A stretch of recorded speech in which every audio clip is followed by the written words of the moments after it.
This Torah class is brought to you by TorahAnytime.com. Okay, welcome everyone. Parshas Bereishis. We began discussing this by the Neilas HaChag, so if you heard a little bit of it, you'll be familiar with some of the ideas that we're going to mention tonight. Actually, we're going to have two parts of the Shiur. The first part is going to be on the sheet, and then another inyan in the end. Okay, so let's go immediately to the creation of man. We know that in Sefer Bereishis, in Parshas Bereishis, in the beginning of the Parak Aleph, in the very beginning, it's always a good place to start. All the lashonos that the Torah uses are lashon yachid. So the pasuk says, "Vayomer Elokim, Vayar Elokim, Vayavdel Elokim, Vayikra Elokim, Vayomer Elokim, Vayas Elokim, Vayikra Elokim, Vayomer Vayikra." They're all lashon yachid. By the way, you'll notice that it says Elokim, Elokim, Elokim, Elokim. How many times does it say Yud Kei Vav Kei in the first parak of Bereishis? The answer is 0. It does not say the word Yud Kei Vav Kei in the first parak of Bereishis, because we know Hashem's plan was to create the world, Bereishis Bar Elokim, with Midas Hadin. How many times does it say Elokim? 32 times. 32 times the Sefer Yetzirah says connected the 32 Nesivos HaChachma, the 32 pathways of Chachma. That's why the Torah ends with the letter Lamed and begins with the Ois Beis to indicate that there's a concept, Na'ot Soifei L'Tchilasa. You end with the Lamed, you go immediately into the Beis, the 32 pathways of wisdom. However, I'll tell you a little side from the Sefer of the Baal HaTanya. He brings down that Vayichulu Hashamayim Va'aretz V'chol Tzvam Vayichal Elohim Vayim Hashvim Lachder Shasoi Zozim Hashvim Kal Lachder Asher. In Parak Beis Pasuk Beis it says Vayichal Elohim. Come Shabbos Vayichulu Hashamayim Vayichal Elohim. Elohim has ended. Midas Hadin is finished. Vayichal Elohim. That's why Yom HaShishi Vayichulu Hashamayim is Rosh Tevos Yud Kei Vav Kei. So immediately when Shabbos comes, the Midas Hadin ends and the Midas Harachamim begins. Okay, so all of a sudden we come to the creation of man. If you look at number 1, Vayomer Elokim, and Elokim said, Na'aseh Adam, let us make man, which is an anomaly. It's the only time in Parak Aleph lashon Rabim is used. Not only lashon Rabim, Na'aseh implies let us make man, that Hashem is, so to speak, speaking to somebody, and he's saying, let us make man. Who in the world is Rebbeinu Shalom speaking to? Of course, we believe in one Rebbeinu Shalom. There's only one God, Echad Yachad U'Miuchad. What's going on over here? Hashem is speaking. He's saying, let us make man, B'Tsalmeinu, in our image, Kidmuseinu, in our form. V'yirdu v'dgas hayam, he'll dominate the fish, v'vayif hashemayim, and the birds, v'vabahema, and the animals, chol ha'aretz, chol ha'remes, ha'remes al ha'aretz. Now, quickly the Torah goes back and says, no, Elokim created man, Lashon Yachid. Well, so the first question is, why does it begin with Lashon Rabim? We know there's only one Rebbeinu Shalom, and why does it switch back? So, I'm sure we're all familiar with the words of Rashi over here. Rashi says, Nasa Adam, it's kedai to see this Rashi inside. An v'sanusai shel HaKadosh Baruch Hu lamadnu mikan. The humility of God we learn from here. Why? L'fi ha'adam b'demos ha'malachim. Man was created in the image of the angels. Right? Man looks like an angel. V'yiskanu bai. So now the angels looking down from Shamayim, they thought they're big stuff, They're very distinguished looking. They look very holy. They look very unique. And now all of a sudden there's a look-alike, there's a copy, there's a clone of them downstairs. Therefore the Rebbeinu Shalom is consulting the Malachim to, so to speak, assuage their jealousy. It's like when the new baby comes into the house, so a smart parent, what do? You ask the older sibling, oh, you want to give the kid a bati? You want to put the kid to bed? You make them like a partner with you, so you give them a certain chashiva so they shouldn't be jealous. So too, the Rebbeinu Shalom realized the Malachim would be jealous of man, so he consulted with the Malachim in the creation of man. Likewise, Rashi says, Uchshudanes ha-milachim, when Hashem judges the kings, hu nimlach b'pamal yashalai.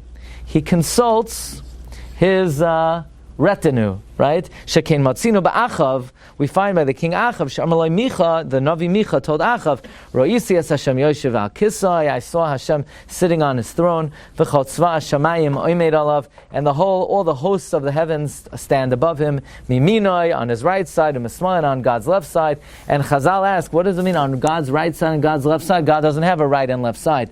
The right side means the Ma'minim l'schus, the Malachim that vindicate, that acquit, and then the Malachim on the left side are the Malachim that find guilty. Likewise, Rashi quotes a pasuk in Daniel, "Begezeras irin piskama." By the decree of the angels is the word, Umamar kadishin, and the word of the Holy One she'elta is the request. Meaning, Hashem allows the malachim to, so to speak, advise him, even though he doesn't need their advice. It's a sign of what? Anivos, humility. Afkan, here too, Hashem took advice of his retinue, b'pamal yishalei nimlach, v'nota rishus.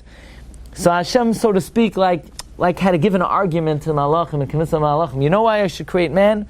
You see, there are upstairs in the upper worlds, there is something created in my image, right? Namely, you guys, the malachim. If I don't create something like in my image downstairs, there's going to be an imbalance in Masa Bereishis. It's called Kina b'Masa Bereishis. There's a concept that we see throughout Bereishis. Hashem likes to keep an even playing field between all the different creations. So in order to keep an even playing field, Hashem had to create something that resembles his image upstairs and something that resembles his image downstairs. The next Rashi continues this theme. How long were the malachim already in existence? The malachim were created, the Torah doesn't say. Before. That's a good answer. Before. Were they in existence? How many days? What day were the malachim? No, I'm saying how long were they in this? That all of a sudden now he decided to accompany them as well. No, the answer is because nothing, until now, nothing would have gotten the malachim jealous. Because they wouldn't have been jealous of an animal or a fish or a bird. But now that God created a tselem elokim, that's something that would arouse the jealousy of the malachim. So Hashem consulted with the malachim to assuage their jealousy. Rashi continues this theme. Nasa Adam. What do you mean, let us make man? The malachim didn't contribute to the creation of man. Afal pi shaloi siyu b'yitzirasai, even though the malachim did not assist in the creation of man. And now the apikarsim have room to make a claim and say, oh, I told you there's more than one God. You see, it says it in the Chumash. I knew it. All of a sudden the apikars wakes up. It says 1,000,000 times, Hashem, Hashem, Hashem, Hashem. All of a sudden he gets to the pasuk, Nasa Adam. He wakes up out of his stupor and he says, there's more than one God. Nevertheless, even though the Rebbeinu Shalom, by writing Nasa Adam, is in danger of having people make a mistake in Emunah, Lo'nimna ha'kosov melalame derech eretz. The Torah did not stop from teaching good manners, umidas hanava, and humility, sheyehei hagadol nimlach v'noito rishus min hakatan, that the superior should ask advice of the inferior. What does that mean? That means if you're in a position of authority, and really you're the boss, you're in charge. I'm the rabbi, I'm the doctor, I'm the technician, I'm the lawyer, whatever career you're in, everybody has people above them and everybody has people beneath them. And everybody likes to exercise their authority. And everybody likes to do something without asking someone below them. So what the Torah is teaching is, even somebody who you don't need to get their permission, it's proper A, courtesy, and B, midas tavis, humility, that you should ask the rishus of someone beneath you. It doesn't mean you need to listen to them. It doesn't mean you need to agree with them, or even, it's just a token gesture. Okay, we'll leave it at that. They like to say, what? No, they, in the modern world, they like to say that a family is a father and mother are equal units. They're equal partners. No, there's no such thing. According to the Torah, it's not an equal partnership. There's a captain and there's a first mate. Now, you have to understand, if you don't treat the first mate properly, then there's mutiny, right? But it doesn't mean just because somebody has in a position of authority, and you could make the ultimate decision, and even if the person beneath you disagrees, you still have to ask permission. What? It's a sign of A, derech eretz, and B, midas hanava. Okay? It's your shul, so I could take the amud. Okay, maybe you could. Ask somebody, is it okay, right? Is it okay if I take it? Or, I'm in charge, it's my business. Would you mind if I step out for a moment? Would you mind? I'm the owner. Why me? It's a sign of courtesy. Says Rashi, V'im kasav esa adam, if it would have said, I would like to make man, I never would have learned, I never would have known that Hashem consulted his Bezdin. I would have thought Hashem made a unilateral decision. But now people are going to go off the derech. People are going to think they're two gods. Let us make man. So says Rashi, the response to the apikarsim is immediate, because the very next words are Vayivra es ha'adam. It doesn't say Vayivra'u, right? It says Vayivra, it doesn't say Vayivra'u. By the way, this Rashi is found in two places in Chazal. The Gemara in Sanhedrin says, Rabbi Yochanan, Kamakom shapakru haminim, wherever the apikarsim go off the derech, meaning wherever there's room for an apikars to make a mistake, the response is immediate. So where the apikars go off the derech, it says Nase Adam, so immediately it says Vayivra Leikem es Adam. If you think about the simple import of this Rashi, the simple meaning of this Rashi, if you had to make a call, you have a choice of saying something that the repercussions are people are going to believe that there's more than one God. So just think for a moment. What would happen if somebody believed there's more than one God? That's not Judaism, right? That's Christianity. That's a chas v'shalom. Shituf is if somebody believes in shituf, if somebody believes that there's more than one God, or even there's one God but he has different parts, and he picks up a bottle of wine, and it's not mavushal, you can't drink it. He's not b'chlal ha'misach. If somebody believes there's more than one God, he's denying one of the animamins. On the other hand, so here we have a choice. I could say Esa Adam, I will make man. The only thing is, a person wouldn't learn the lesson of courtesy and humility. They would think that the superior should just make the final call and not consult with anyone. On the other hand, we could say Nasa Adam, and this way a person might learn that the superior should ask advice of the inferior. On the other hand, somebody might go off the derech and leave the Jewish people. If you'd ask 99 out of 100 people, I think most people would say, it's really not worth it. Okay, I understand. Courtesy is very important. Good manners is very important. Good midos is very important. But not at the sake of perhaps jeopardizing somebody's allegiance to Judaism. Everybody agrees that courtesy is important, but at what cost? You're gonna teach courtesy at the expense of somebody possibly making a mistake and thinking there's more than one God? Does that really make sense? So I remember about 20 years ago, I was driving to visit my grandparents in Pittsburgh. So we were listening to a disc from Rav Hershel Schachter, I remember this. And he said over that the Beis Halevi says, that we see from this Rashi, that it's more important to learn courtesy and midos tovos than even emunah and HaKadosh Baruch Hu. Because obviously, listen to what Rashi is saying. Rashi is saying it's a toss-up.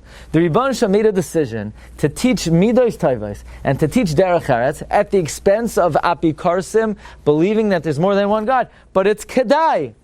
I remember this very clearly. And halacha l'maisa, the Beis Halevi therefore said, if you have a child, and you could send the child to one of two yeshivas, a yeshiva where there's gevaldik learning and lamdus and pilpul, and the Rebbe's a takif and a charif and one of the biggest lamdanim in the world, but the midos are a little faulty. Or you could send to yeshiva where they emphasize midos tovos and derech eretz, but the lamdus is maybe not mamish spitz lamdus. He's a raya from Rashi that midos and derech eretz is more important than lamdus. I remember him saying this. So I was looking last night, where in the world is this Beis Halevi? I said it by the Neilas HaChag yesterday. So I was looking last night, where is this Beis Halevi? I have to see this inside. That's a pretty big chiddush. So I was looking, I looked in every sefer of the Beis Halevi. By the way, it's not a big deal. They have these programs now. You could search, I put in midos, derech eretz, lamdus, emunah, adif, everything. Nothing came up. So should I call Rav Hershel Schachter? Should I call Rav Hershel Schachter? I called Rav Shai Schachter. He's a Rav in the neighborhood here. I said, I'm certain I heard from your father, but it was a very long time, like 20 years ago, that in the name of the Beis Halevi, that midos and derech is more important than even emunah. So he said, check the Drashas Haran. So the Drashas Haran says that by Eliezer, that when a person's looking for shidduchim, it's better to look for midos tovos than to look for strong hashkafa and emunah. But I said, I remember he said it was a Beis Halevi on this Rashi. He said, check the Chavetz Chaim ala Torah. I called somebody else. I called a friend of mine who's a brisker. Did the Beis Halevi ever say this? Then finally, Rav Shai Shechter says in the Sefer Imrei Baruch. Imrei Baruch is written by Rabbi Baruch Simon. He's Rosh Shiva in Rabbeinu Yitzchak Achanan. I happen to know him from Brooklyn. He quotes that he heard from Rav Hershel Shechter. That Rav Hershel Shechter said that the Beis Halevi says that from this Rashi we see that Midos Toivos and Derech Eretz is more important even than Emunah. So at least I know that I heard correctly. Okay? Now where the Beis Halevi says this, I don't know. But that's the tradition they have. From here you see pretty clearly that even more important than Torah is Derech Eretz, right? Where does that come from, that concept? No, it's a statement of Chazal, Derech Eretz Kadma LaTorah. But this is an example, there's no illustration, yeah. I mean, the Torah could have used a lashon to learn both. It could have said what? And prevent. It could have said, Vayomer Elokim El HaMalachim Afal Pi Shani Gadol Mimcha Mikol Mokem Ani Nimlach Idcha Kedei Lelamed Midat Derech Eretz. But I think the reason why it's written this way is to show the critical nature of teaching Derech Eretz, that it's kedai to teach Derech Eretz, even at the expense of Apikorsim going off the Derech. The Tzar Dafka wrote it this way, right? What does it mean, Shakan? Right, he says, Shamati Mim... Yeah. Where? What is that? Midei. The Midos Toivos are more chashuv even than proper hashkafa. Okay? So this we didn't say yet. This we didn't say. Lefizeh, the Meirach brings down a beautiful pshat. We're all familiar. The Gemara in Soita says, Amar Rabbi Yochanan Mishum Rav Shimon Yochai, Kol Adam sheyesh bo gasas haruach, anyone who's a Baal Gaiva, ki'ilu oived avodas kochav. It's as if you're an idolater. You ever remember this Chazal? Anyone who has Gaiva, it's as if they worshipped idols. Why? Because it says about Gaiva, Toyavas Hashem Kol Gvalev. It's an abomination of God to anyone who's arrogant. Uksiv Hasam, and it says there, by Avodah Zarah v'lo Savi Toyeva B'Secha. And the Gemara goes further. Rabbi Yochanan Didei Amar, it's like you're koifer beikar. Anyone who's a Baal Gaiva is like a koifer beikar. Why? If I'm a Baal Gaiva, is it like I worshipped idols? You want to say that I'm a Baal Gaiva, I'm a Baal Mum, I have a character defect, Rebbe Hashem doesn't like me, fine. But why is it like I worshipped idols? So says the Rebbe Reb Heschel of Krakow, he says a Gavaldig Pshat. Says the Rebbe Reb Heschel, because a Baal Gaiva, when he encounters the pasuk of Nasa Adam, he has a great dilemma. What's Pshat in Nasa Adam? So somebody says, what do you mean what's Pshat? Hashem consulted with his inferiors. No! Nobody would ever consult with their inferiors. Not payitachin that somebody needs to consult with somebody less than them. So the Baal Gaiva, when he gets up to the pasuk of Nasa Adam, he's forced to conclude that there's more than one God. So he's going to be an Oived Avodah Zarah. That's the Pshat. Anyone who has Gaiva is Keilu Oived Avodah Zarah, because when he encounters the pasuk of Nasa Adam, he has no choice other than to infer from the Torah that there's more than one Rebbeinu Shalom. But the Anav, he comes to the pasuk of Nasa Adam and he realizes that there's a very simple interpretation. The interpretation is Hashem, the superior, is consulting with his inferiors. That's why Chazal say Kol Adam sheish b'gasas haruach ki'ilu oived avodah zarah, says the Rebbe Reb Heschel in the Sefer Chanukas HaTorah. So I saw today, I gave a shiur today in the Young Israel of Kew Garden Hills, so I haven't, I see some of my chaverim from Yeshiva Chavetz Chaim, I haven't been able to spend as much time there. Now that I have, I'm getting more used to the matzav over here, but I went to the yeshiva today because to look at the Oleinu L'Shabeach, Rabbi Yitzchak Zilberstein, and he brings over here a psak from the Chazon Ish. Also, similar to what we said, that if you could send your kid to one of two Rabbeim, one Rebbe is a Geroisa Lamdin, and he could look at a Tosfos and he could say 5 dahers on one line of a Tosfos. Aber his midos are not as great as the other Rebbe, who's a tremendous Baal Midos, but maybe not as big of a Lamdin or a Talmid Chacham. It's more important to send your kid to a Rebbe who's a Baal Midos than to a Rebbe who's a Lamdin. Now, the Chazon Ish specifically was referring to Rabbeim of young children. Rabbeim of young children, do they really chap what the Rebbe's teaching anyway? But the Midos they pick up through osmosis. But according to the Beis Halevi, it's not just young children.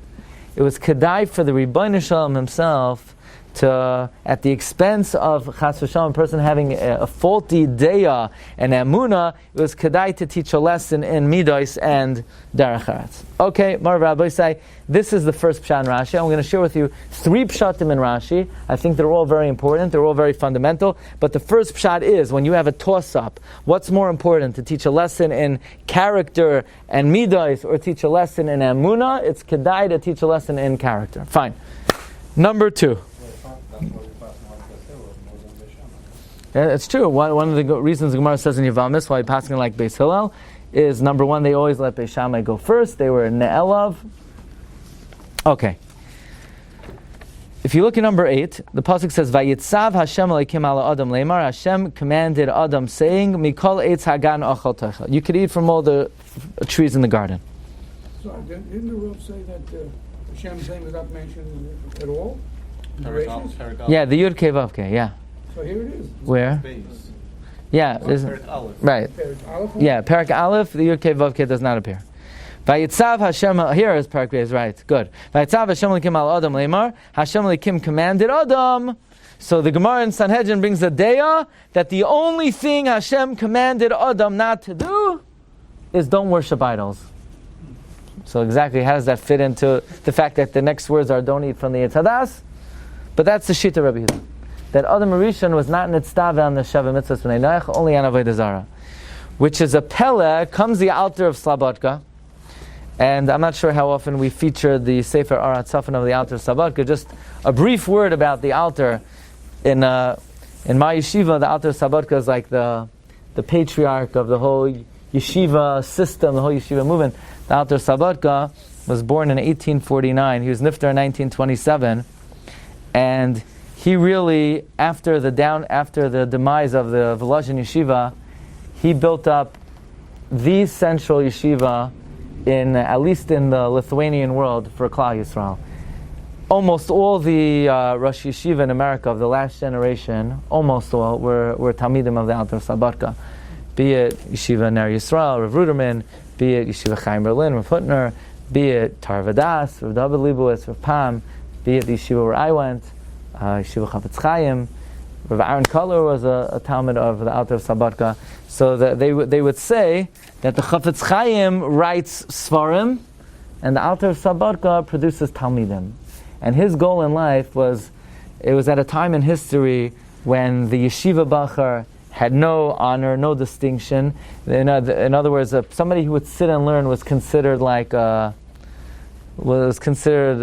uncouth and an undesirable. Who would want to marry somebody who doesn't have a parnasa and a career? And because of that, the caliber of Gedolim was being affected. And the Alter Slabodka, because of his belief, his central tenet of the Alter Slabodka was that the human neshama is created b'tselem elokim, and every human being has endless potential for greatness, and therefore he upgraded the status of all B'nai Torah, and he elevated the status of Gedolei Yisrael, and ilmalehu chas v'shalom nishtakcho Torah miYisrael. That's what they said. When he was nifter, he is credited with the continuation of Torah throughout the world. Most of the yeshivas, either in America, whether it's the Mir Yeshiva, they're all offshoots of Slabodka, certainly in the Litvisha world. Why did they call him the Alter? And the other one also, where is it? The Alter? Yeah, why did they call him the Alter? When they call him the Rosh Yeshiva, Chaim Oizer, the Alter of Chaim Oizer, the Alter. They're different. Finkel, You have in history, there are a few people who are called the Rebbe Reb. You have the Rebbe of Heschel, the Rebbe of Yonasan, the Rebbe of Shaka. Then you have a few people who are called Kadosh, right? You have Rashi HaKadosh, the Alshech HaKadosh, the Arizal HaKadosh, and then you have a few people called Alter. Alter means like this. It means elder. It means elder. No, it means a sagacious individual. Meaning, we're not ascribing to him as a saint, but a chacham. In the world of Slabodka, the highest ideal was before you're frum, is to be a chacham, to be smart. The Chavetz Chaim said, somebody once told the Chavetz Chaim, be frim und klig. Be frum, be religious, and be sharp, be smart. The Chavetz Chaim said, no, first be smart, then be frum. Meaning to say, the most important quality is you have to use your seichel. That's alter. Alter means a sagacious individual. Okay, be it as it may, the alter of Slobodka says a very important yisoid, and this is how he learns these divrei Chazal, and this is a fundamental yisoid. Rabbi said, listen to this idea. The alter is saying, how could a Rabbi Yehuda hold that the only thing that the Rebbeinu Shalom commanded Adam Arishain was avodah zara? Really? But from these words of Chazal from the pasuk Nasa Adam, Hashem is telling Adam, don't be an arrogant person. Hashem is telling Adam, don't be ill-mannered. After all, the whole lesson of Nasa Adam is you should consult with your inferiors. You shouldn't be a Baal Gaiva. So how could you say Adam Rishon is only commanded on Avodah Zarah? He's also commanded to have good manners. He's also commanded not to be arrogant. So the Alter of Slobodka says a very basic yesod. You ready for this? Mo, you ready? Yeah? You ready? Listen to this yesod. The idea is like this. It says the Alter, most people make a mistake and they think there are two disciplines and there are two dimensions of service of Hashem. There is emunah, belief in Hashem. I believe in Hashem. I believe that Hashem knows what I think, and I believe that Hashem rewards and punishes, and I believe Mashiach is going to come, and I believe in Tchias HaMesim, and I believe in all the ideals of the Torah. And then there's another aspect of Avodas Hashem, of Bein Adam L'Chavero, Midos Tovos. Be a nice guy, be humble, be kind-hearted, be generous, don't be jealous, and all the ideals of Bein Adam L'Chavero. And often we think they're not related. There's some people, they're very religious, and they're very frum, and they're very observant, but when it comes to interpersonal, they're not such nice people. And then, I know people, they're very nice people, but they're not so observant when it comes to halacha. And the truth is, you can't have one without the other. One without the other is neither. Why? Why is that? Says the Alter Sabak, a very deep and very clear thought.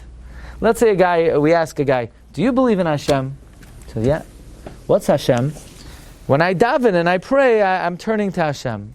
So what's Hashem? Hashem is a red box. Really? He knows what I'm thinking. He knows what I want. He rewards and punishes. But what is Hashem? He's a red box. So what do we call this person?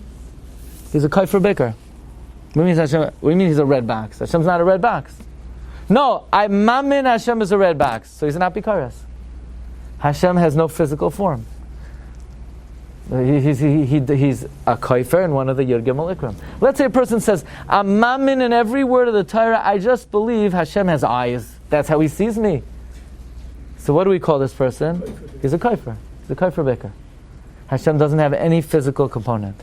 Let's say a person says, I'm mamin in every word of Chumash and Navi and Mishnayos with the Bar Tanura and the Tosfos Yom Tov, Gemara, Rashi, Marsha, and the Maram Shif. I just believe that there are two Hashems. There's a Hashem during the day and Hashem at night. The guy's a kafir bicker. But I'm mamin. But if you don't know what Hashem is, then what are you mamin in? So you ready for this? What's the definition of emunah? I believe. What do you believe in? I believe in Hashem. What's Hashem? You know what Hashem is? Hashem, Kale. Kale means powerful rachamim. Rachum v'chanon, Hashem is merciful, gracious. Erech hapayim, slow to anger. V'rav chesed, abundant in kindness. V'emes, truthful. Noitzer chesed. When I say I'm mamin in Hashem, that means I have to be mamin in Hashem's midos. If a person says I believe in Hashem, but Hashem gets angry quickly, a person's a kaifer baker. Hashem's erech hapayim. To be mamin in Hashem means, a prerequisite is you have to know who Hashem is. So you ready to get a load of this? What if the Torah would have wrote Eseh Adam, that Hashem said, I will create man, and I wouldn't have known that Hashem consults his inferiors? So I would have thought the Ribbon Shalom being being majestic above all, is the superior. If I would have thought that Hashem doesn't consult his inferiors, and I would have come to daven and said, Baruch atah Hashem, thinking, blessed art you Hashem, not believing that Hashem is an anav, I'm also a kaifer baker. Because what are you mamin in? I'm mamin in Hashem. But you don't know who Hashem is. It's kedai, says the Alter of Sabatka, for the Rebbeinu Shem to write Nasa Adam, so that a person realizes that Hashem consults his inferiors, so that I know Hashem as the midah of anivos, because anyway, if I wouldn't know Hashem as the midah of anivos, then anyway, I'm not mamin in HaKadosh Baruch Hu. It's just as important to know that Hashem is an anav as to know there's one Hashem. So it's kedai to say Nasa Adam at the expense of a person thinking there's shtei reshuyos, because what's the alternative? Writing Esa Adam and not knowing the anivos of HaKadosh Baruch Hu that Hashem consults with people below him? Then I don't know Hashem's midah anivos. What's the nafkamina if I don't know there's one Hashem or I don't know the midah of Hashem? It's all one. Part of emunah is recognizing the midas of HaKadosh Baruch Hu. So this is a very different approach than the Beis Halevi. According to this approach, you don't necessarily see that it's more worthwhile to teach courtesy, derech eretz, and midas than to teach emunah. I don't know that. Because if I don't teach this lesson in midas, there's also going to be a lack of emunah. I'm not going to know what to be mamin in. I'm going to have a distorted view of HaKadosh Baruch Hu. The same way it's problematic, it's considered a fundamental lack of emunah to think that chas v'shalom there's more than one reshus. It's also a lack of emunah not to recognize the midos of HaKadosh Baruch Hu, not to recognize that Hashem is an anav, not to recognize that Hashem consults his inferiors. And by the way, the Alter Sabatka says it works on the flip side as well. The Alter says it's also impossible to have emunah in Hashem without having the proper midos tovos. It's interesting. The Gemara in Makos says that throughout history we always had Nevi'im who try to consolidate the Torah into fewer principles, lesser principles, until the Gemara says that Ba Chavakuk and the Hamida Malachas, Chavakuk came and consolidated the Torah into one principle. What was that principle? The tzaddik be'emunasa yichya. Somehow, emunah v'tzaddik be'emunasa yichya encapsulates the entirety of the Torah. So the Alter asks, how does it encapsulate ben adam l'chaveroi? It encapsulates emunah, it encapsulates deos, it encapsulates proper attitudes, proper beliefs, but how does it encapsulate interpersonal relationship, midos tovos? The answer is that part of emunah, I'm mamin in Hashem. A person says, I'm mamin b'Hashem. To be mamin b'Hashem means to know Hashem's midos and to emulate them. There's no such thing as being a mamin without understanding Hashem's midos and emulating Hashem's midos. The emulation of Hashem's midos is a direct offshoot and a direct byproduct of belief in Hashem. In other words, let's just clarify this idea. When a person does chesed, let's say a person says, it makes me feel good to help somebody else. That's not really chesed. Chesed is, I know HaKadosh Baruch Hu created the world. I know Hashem created the world for kindness. I admire that characteristic so much and I want to emulate it. That's what chesed is.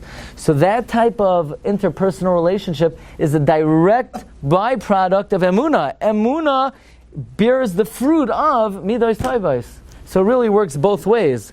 So the way the Alter of Sabatka is understanding this Rashi is that the reason why the Rebbeinu Shem wrote Nasa Adam, even though it could cause a person to think Chas Hashem there's shtei reshuyos, is because the alternative of writing Esa Adam, a person's also in danger of not recognizing who HaKadosh Baruch Hu is. A person may mistakenly not know that HaKadosh Baruch Hu is an anav, then they're still not mamin in HaKadosh Baruch Hu. That's also not being mamin in HaKadosh Baruch Hu. Not knowing who Hashem's midah is also kfira. Okay, so that's the second shot in Rashi. Hashem says to them, let's make man in our form and our tzara. Right. Yeah. Then it says, Mm-hmm. So why did he change from making it in their form as well? Excellent question. I'm not talking about it tonight. Okay, weiter. The third approach in Rashi, and I think this is also a correct approach, is something I saw many years ago, and it's highly controversial, but I think this is also a valid shot in Rashi. The Steipler Gaon, the Kilas Yaakov, who we know is one of the Gedolei Hadar of the last generation, especially in Lamdus. We know his Sfarim on Shas are learned in all the Olam HaYeshivas. He wrote a small sefer, a small compendium called Chayei Olam, where he wrote a book about Emunah, Hashkafa Pratis, to be mechazik people's Emunah and Hashem. And he says over there, probably one of the most controversial things. It shouldn't be controversial, but in this generation, people will probably have a hard time swallowing it. And that is, if you see somebody that has questions in Emunah, it almost always comes from the midah of gaiva.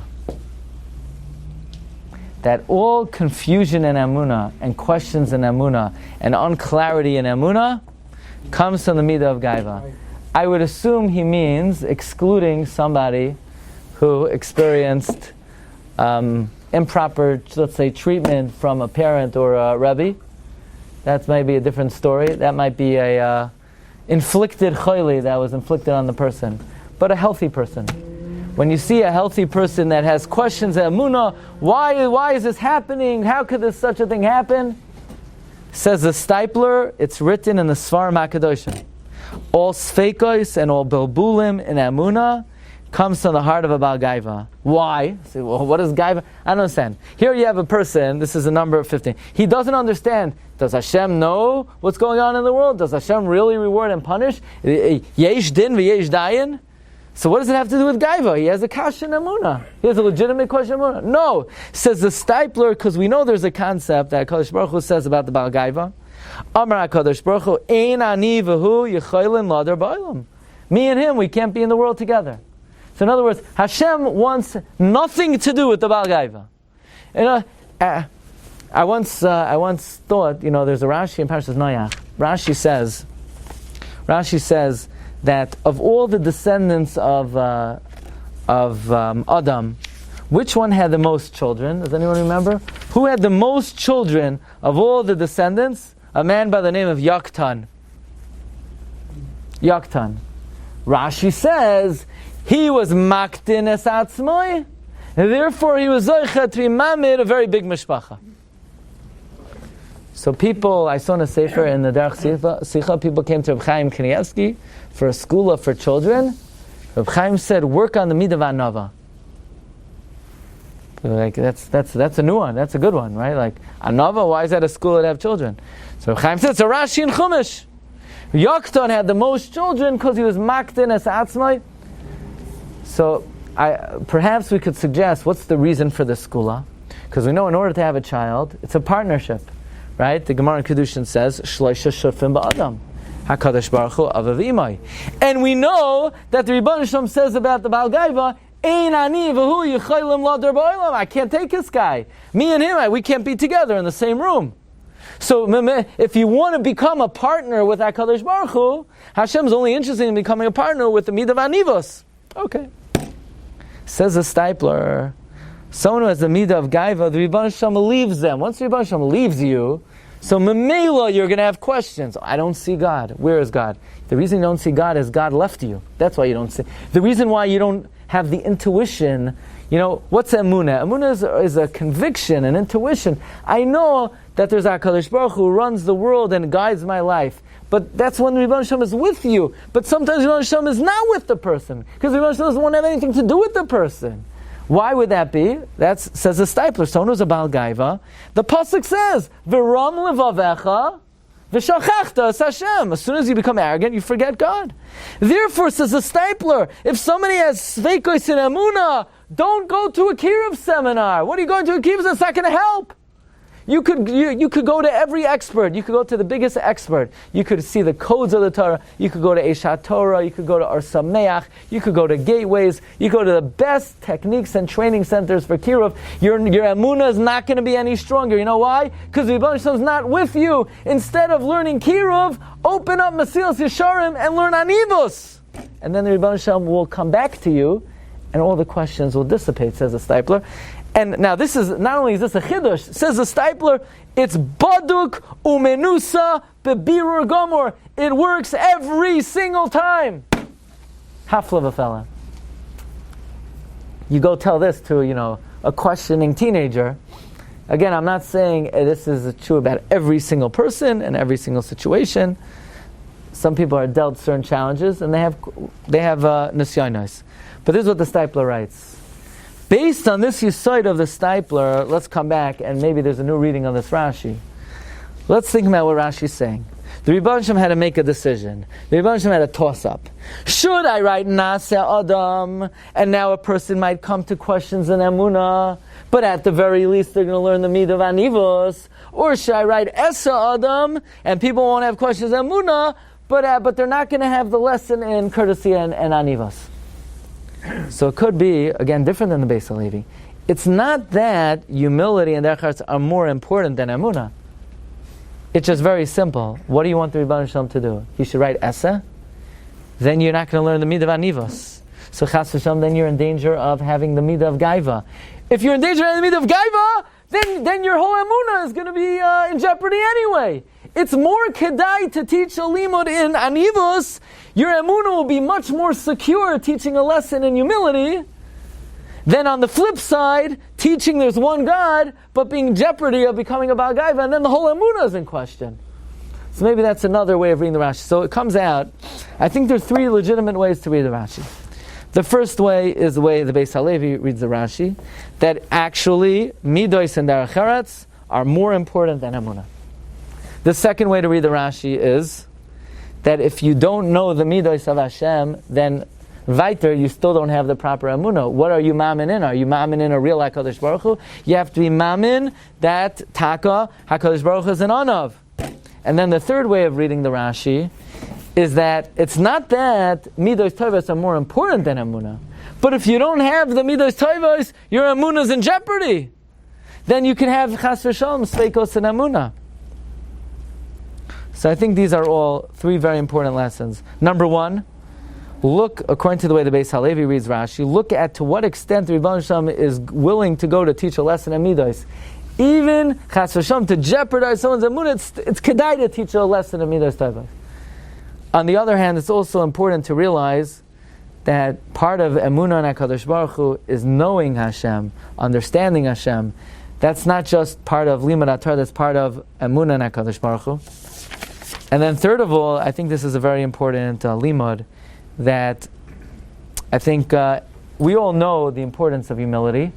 Most people have a instinctive dislike for arrogance in other people, not in themselves. You know, there was a joke. They said, "How come everyone's always complaining that they don't have enough money, and nobody ever complains they don't have enough brains?"